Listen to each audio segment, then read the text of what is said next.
This podcast is brought to you by Blackaby Ministries International. To find out more, visit blackaby.org.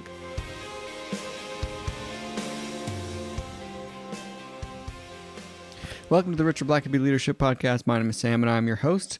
And I'm joined by the book-reading Dr. Richard Blackaby. Always good to be with you, Sam. It's always nice to grab these when you're in town. You've been here, there, and everywhere. Mostly lately. there, yeah. Not a lot here, yeah. But it's good to have you here for these few minutes before you dash off to the next I'm conference. speaking in 3 different states next week. Yeah, well, you know. Yeah.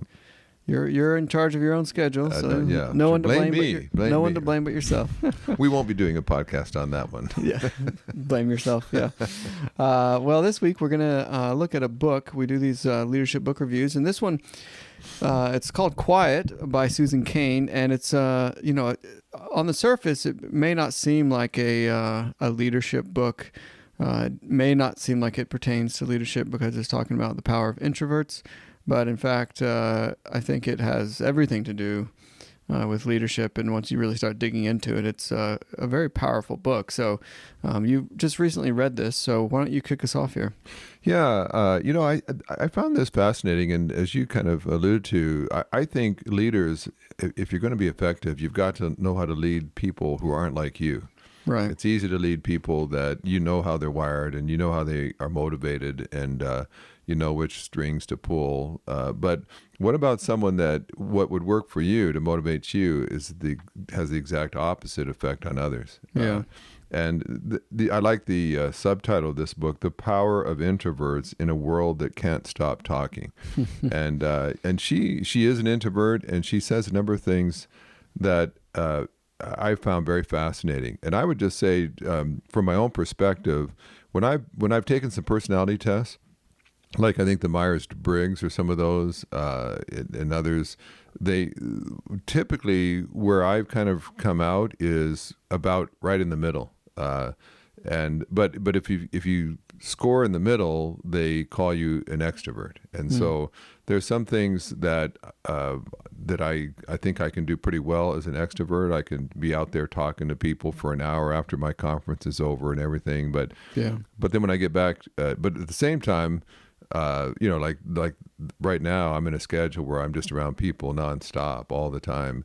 But at the same time, I could spend a whole week in a cabin and just write and read and just be in heaven. And so I can go either way. But I did really want to read a book like this because I feel like there's a lot of misunderstandings about introverts, and most of the staff at Blackaby Ministries, including yourself, would be an introvert. My son Daniel certainly is. Stephen, that we've hired, is as well. So, I want to know how. I don't want to just what typically has happened in a lot of organizations is what Cain will say is that most organizations are probably typically led by an extrovert, an out there kind of person, visionary, charismatic kind of leader, and their approach typically is to try to encourage introverts to just try to be more extroverted, right? And so she addresses that and shows how that's not the approach you need to take with people. It's not like introverts are somehow inferior. And there's just a lot of misunderstandings. In fact, she'll say, actually, if you try to make an organization filled with extroverts, it's going to be in great danger. There's all kinds of blind spots that they'll be susceptible to. You need your introverts, and you need to be an organization that brings out the best, both in extroverts and introverts. And so she says a number of things I found very interesting. And one thing she says is that, there's a lot of misunderstandings about what makes someone an introvert.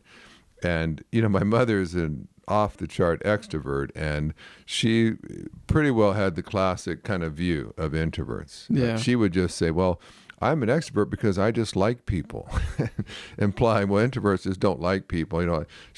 My mom would say, I just love talking to people. I just love being around people. But and so that implies if you're an introvert and you'd rather just read a book alone in the evening in front of your fireplace. Which may be true. But it actually has nothing to do with with liking people.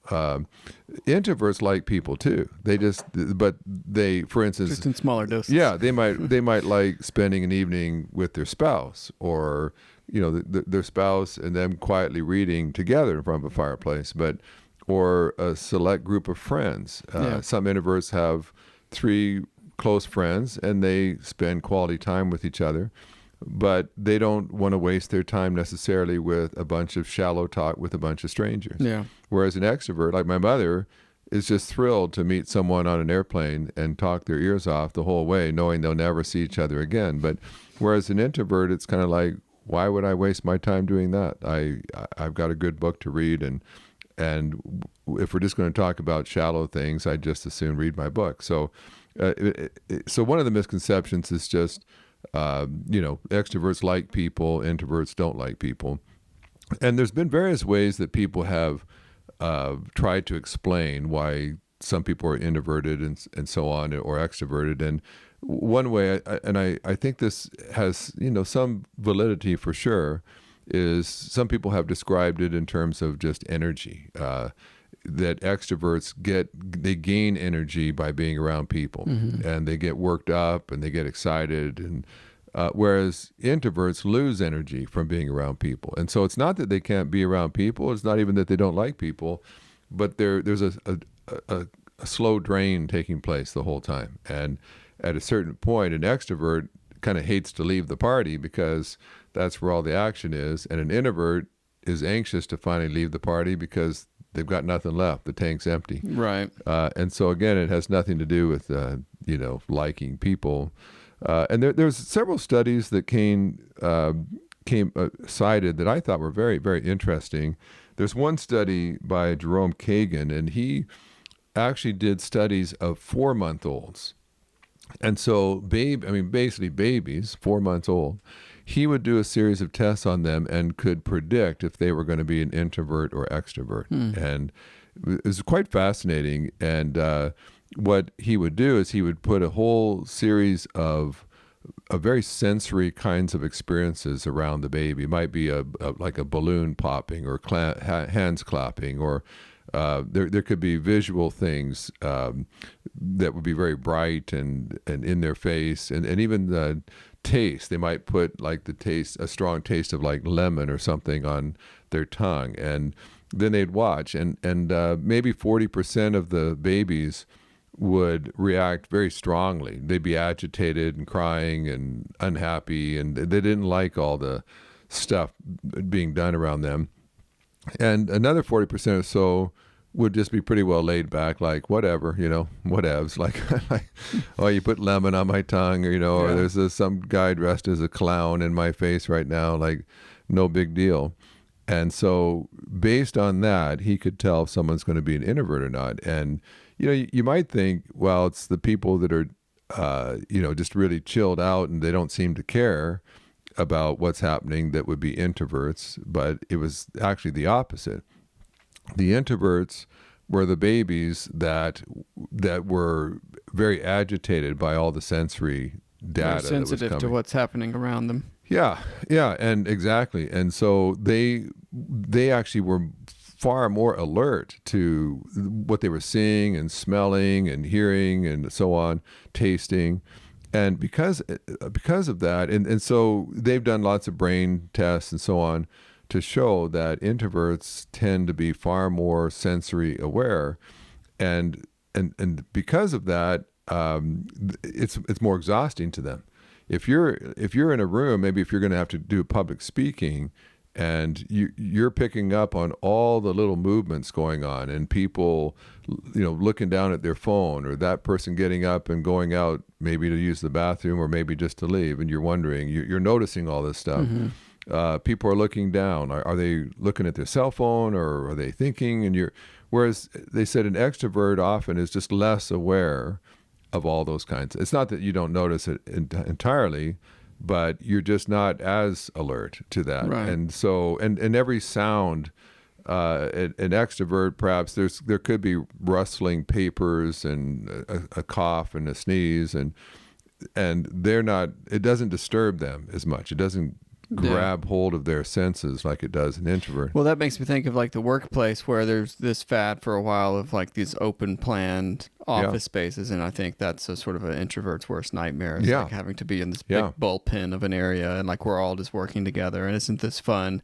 And you can see now that was very much geared towards extroverts. Yeah, for and I sure. think there's been a kind of a rollback of a lot of that because they realize that one, it's not as productive to have everybody sort of always engaging with everyone else. But two, I think there's a good chance half your staff is introverted or so. And so, those folks are just not living their best and performing their best if they're having to be surrounded by a bunch of noise. And and we're and Sam, you're going to get us going down all kinds of rabbit trails. Oh, here, I know.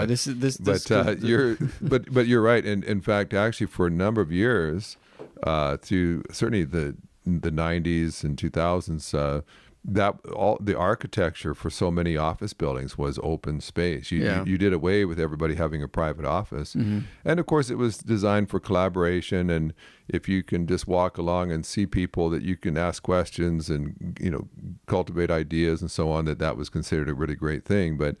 But now that trend is going away, in part because you're right. It was an extrovert's paradise, but introverts were having a lot of difficulty concentrating, focusing, because they were constantly hearing all the chatter and the noise and so on. And Cain says in her book that the whole concept of multitasking is really a myth. That the brain really does one thing. I mean, there's stuff going on, maybe subliminally and deep down, but as far as constructive thinking, you're basically doing one thing at a time. And so to think that you can be having all these conversations going on and input coming in from all directions it actually is the worst thing for constructive deep thinking. Well, it just reminds me of like when you're in an airport and you're trying to read and there's somebody having a conversation nearby. I don't know if that's an introvert extrovert thing, but it's just impossible to read if I can hear somebody else talking nearby. Like you just can't. I know people focus. that will go like to Starbucks to have a quiet time, and it's like, well, what part of quiet don't you understand? Like that's just not. And even if you could put headphones on, you're seeing movement and stuff's happening, but. If you've ever wondered how to ask the right questions to move people onto God's agenda, then consider attending the Spiritual Leadership Coaching Workshop May 2nd through 4th in the Atlanta area. Not only is there great teaching at this workshop, but you will also be able to practice what you learn. Use code EARLYBIRD at checkout for a special discount. To find out more and to register, visit blackabycoaching.org/workshop. Links will be in the show notes. But anyway, so there's just a lot to that. So the whole idea of stimulation means that, for instance, sometimes an introvert, she says there's a difference between being shy and being introverted. She says shyness can be something that you need to overcome. Yeah. But introversion, your brain is wired that way. Right. You don't really overcome being an introvert. She says you can learn coping skills, but it never gets easier, she said. And I thought that was interesting because no matter how many times you've done it, you're still picking up all the same sensory data and distractions. And one of the things she said as well, along with that, was that for introverts, for instance, she told the story of one person that if she had to make a presentation like every 2 weeks or something, she would develop a presentation, she'd work it over, she'd rehearse it numerous times, she'd have a manuscript. And when she got up there, she knew her material well and she could do it. She didn't enjoy it, but she could do it. But then other times, her colleagues might just call on her basically spontaneously and just say, hey, could you get up and just explain this to everybody? And that was always horrific to them. And part of that was that they said that an introvert, because of the way their brain is wired, they're so distracted when they're standing up in front of an audience.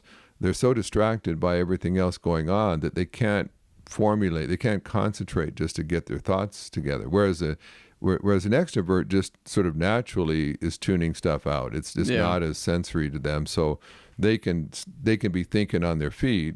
Whereas an introvert can't help but notice what people are doing and saying and the noises, and that doesn't allow them enough concentration to put their thoughts together. So she said again, it's not so much that you're even just afraid to be in front of people. It's that you just don't think clearly when you're seeing all the other distractions. If you've had time to put your talk together and you have a manuscript and you've really rehearsed what you want to say, well, then you can do it. Yeah. And something else she said that was interesting is just, well, another thing with the brain, there's another scientific study that shows that extroverts, there's a part of our brain that craves reward. Yeah. And they said that gamblers have a real strong sense of this, and it drives them to take great risks because they're really wanting that reward. Whereas they said introverts tend to not be nearly as strong at that. Mm-hmm. And so they don't care so much about the reward. So they're much more cautious. And whereas extroverts tend to be much more risk takers, which sometimes you need a risk taker. You need well, people it makes to sense face the danger. like in the business world and certainly entrepreneurship and that sort of thing. Oftentimes it's risky. Yeah. And so I think you tend to see a lot more extroverts in that space. Not to say that introverts can't be, but right. I think it probably leans towards extroverts for being in the business world at least. Yeah, and she says a real interesting thing back in the 2008 bubble with all the mortgage collapse and everything, was that that whole industry was basically completely dominated by extroverts, risk takers. And for years, their risks had paid off. I mean, the market was very friendly toward risk takers. And so they became very emboldened. But Cain says that introverts that would tend to be more conservative and would be more alert to danger signals were being poo-pooed as kind of, you're just a worrywart. Look at, I mean, we've had years of success here, like, who needs a naysayer? Be a team player here. Don't be so negative. And then of course there was a catastrophe took place, and a lot of money was lost. And she kind of cites some people that were saying, like, the bubble's going to burst. There's all kinds of warning signs, but nobody was listening. And so she would say, on the one hand, I think two really important things. One is that for introverts, they tend to have some really insightful things that they notice, but they'll also agonize about speaking up, and they'll have a hard time just in a room full of extroverts all talking at once. An introvert who might have the most important thing to say in the room is agonizing about whether she should interrupt everybody else and draw attention to themselves. And so she says that they really need to do that. And it's funny, like, even between my two kids, Mike and Daniel, Mike would definitely be more on the extrovert side, and Daniel very much on the introvert side. And so if we're in a conference call or something, Mike will talk away, and he's just very comfortable doing that, and he's got lots of good things to say. But I've just kind of learned that I may need to prompt Daniel a little bit, and I'll just say, well, Daniel, we haven't heard from you yet, and invariably he'll have some really insightful things to say, and it's like, well, we need to get that on the table, like that. And I was talking to Daniel about that, and just saying, Daniel, you always have good stuff to say. Why is it that you'll let your brother have several rounds of talk and me to several rounds, and then before you kind of get in the game? And he had an interesting comment. He said, well, Mike might tend to think more out loud. As he's talking, he's thinking it through. Whereas he said, I'm doing the same thinking process. I'm just doing it inside my head. Yeah. And eventually, I'll come to a conclusion just like he did. But you kind of hear more of his process than you hear mine. But I'll tell you, as a leader, I've just learned to value introverts. And so as a leader, it's, I hope that they will speak up. But at the same time, as a leader, I've got to also do things to try to draw it out from them. I've got to, if you've got this, and anyone who's ever even taught a class and asked questions knows that the extroverts are going to immediately raise their hand and answer the questions. But there are times when you may just have to create an environment. You hate to just call on introvert, just cold turkey, but just, but find ways of encouraging the quiet ones to speak. There was an interesting kind of experience years ago when I was a seminary president. We started having online classes, and where people would, write in answers in chat rooms and so on. And a lot of my professors were all against it. They just said nothing can take the place of an in-class lecture and Q&A and so on. And I'm one who does prefer in-class stuff too. But one thing we discovered was that the class discussions, the chats became way more insightful when we did it online, because in a classroom, the extroverts just talked a lot, whether they had anything to say or not. And they might have spoken for the third time and they haven't added anything to what they said the first time, but they're so into it and they want to talk some more about it. But when you had a chat room where everybody was obligated to contribute, well, then all of a sudden these introverts who just would always remain silent in a real classroom are now typing in answers that are very insightful, very in depth, and you realize, wow, the discussion. If you can find a forum where introverts feel free to contribute, you get a much deeper discussion than if you just have the extroverts doing all the talking in a normal classroom. Yeah. And I think as a leader, you've got to figure out ways to create environments where the introverts feel perfectly comfortable to contribute as well. And that means that, you may have to prod them differently or find different venues. Interestingly for pastors, there's a place in her book where she talks about the fact that the evangelical church is largely an extroverted church. Yeah. And it's all about, singing and being out there and stand up and have your hands raised and let's have sharing time, and let's all just stand up and just share what God's doing in your life, and a lot of things that's very expressive in public places that an extrovert would just love, but sometimes an introvert, it's like very, very uncomfortable, and they're just. I literally had a pastor last week.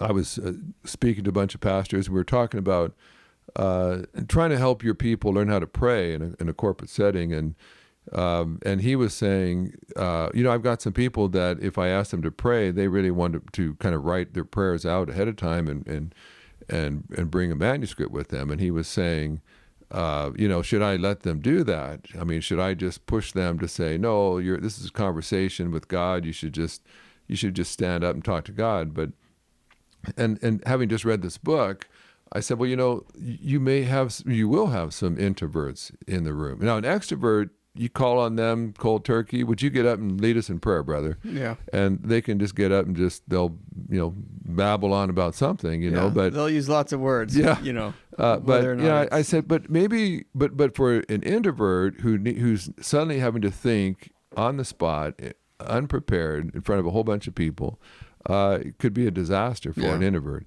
And so, but actually, if you let them think about what it is they really want to say to God on behalf of their church, they actually, if they could write that down and kind of calm their nerves, then they might actually have a beautiful prayer that would edify everybody who heard it. And I would suggest that I think if anyone who's praying in a corporate setting, if they would write it down, I think that would really elevate a church's prayer life. If anyone who had to pray had to write it down first, because I think we realize if we have to do that exercise, that a lot of what we say in praying is actually just kind of words and fillers and just a bunch of nonsense that doesn't really mean anything because you're trying to think on the fly. Yeah. And I would highly recommend that. Yeah, that and I practice. think there's a way where you don't necessarily read it in a stiff wooden kind of way. Then that sounds kind of artificial, but if you feel comfortable, and there's some people who can read what they've written, but they read it in a way that it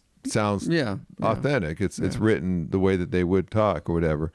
One other thing just to say about that, and I knew we wouldn't have enough time. This is a great book that has a lot of studies and things. But one other thing she said I thought was important as well is that she said, it's not like introverts can't make themselves do what they have to do. And she cites examples of a guy that was, for instance, the lead salesman in a very major company where he literally would go door to door and talk to strangers.